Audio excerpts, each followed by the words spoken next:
আজকে বলা হচ্ছে যদি ঈদে মিলাদুন্নবী এটা ঈদ হয়, তাহলে ঈদুল ফিতরের 6 তাকবীরের ঈদের নামাজ আছে, ঈদুল আজহার 6 তাকবীরের ঈদের নামাজ আছে। তাহলে ঈদে মিলাদুন্নবী যদি ঈদ হয়, এখানে 6 তাকবীর ঈদের নামাজ কই? আপনার জ্ঞাতার্থে আমি বলতে চাই, পবিত্র জুমার দিনকে ঈদের দিন বলা হয়েছে। আমরা কি জুমার দিন 6 তাকবীর ঈদের নামাজ পড়ি না? আবার দেখেন, আরফার দিনকে ঈদের দিন বলা হয়েছে। আরফার দিনকে 6 তাকবীর ঈদের নামাজ পড়া হয় না। অর্থাৎ শরীয়ত এটা আপনার বাবার কেনাও নয়, আপনার দাদারও কিনা নয়।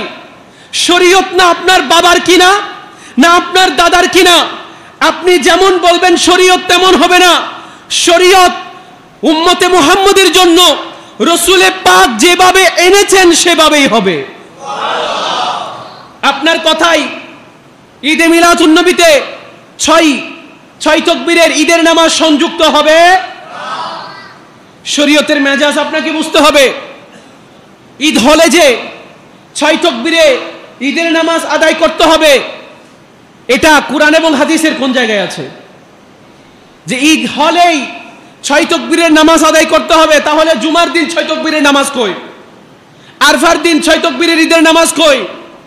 আরে ভাই, আল্লাহ যেটাকে যেই জায়গায় যেভাবে ইচ্ছে করেছেন, আল্লাহর মাশিয়াতে ইলাহির উপরে রাসূলে পাকের মাধ্যমে শরীয়তে মুহাম্মদী আল্লাহ রচনা করেছেন।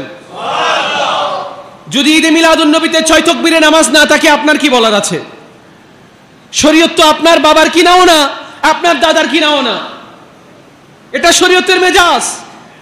6 তাকবীরের নামাজ না থাকলেও রাসূলে পাককে জিজ্ঞেস করা হয়েছিল ইয়ৌমে ইসনাইনের রোজার ব্যাপারে।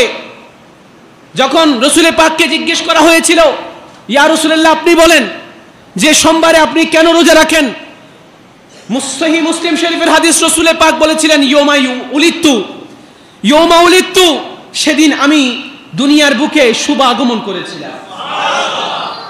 তাহলে এই ঈদে মিলাদুন্নবীতে নামাজ নাই, রোজা তো আছে। অনেক আশিকে রাসূল আছেন যারা এই দিনে রোজা রেখে ঈদে মিলাদুন্নবী পালন করেন। এখন আপনি বলবেন, তাহলে আপনি পালন করেন না কেন? আপনাদের সবার পালন করা উচিত। আমি বলবো, বছরে ফরজ রোজা 1 মাস, নফল রোজার ব্যাপারে আল্লাহ যেখানে চাপাচাপি করেন নাই, সেখানে আপনি চাপাচাপি করার কে? আপনি জোর করার কে? এই ক্ষমতা আল্লাহ আপনাকে দেয় নাই। রাসূল পাক দুনিয়াতে এসেছেন, এর চাইতে বড় খুশি কি হতে পারে? আল্লাহ বলছেন ফালিয়াফরাহু ফারহুন সুরুরুন ঈদুন। অর্থ তো একই, সবগুলোর অর্থ এক।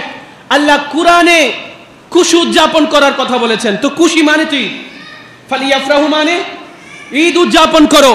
যেখানে আল্লাহর কুরআনের নস আছে, তার বিরুদ্ধে আপনার কথা বলার কোনো সুযোগ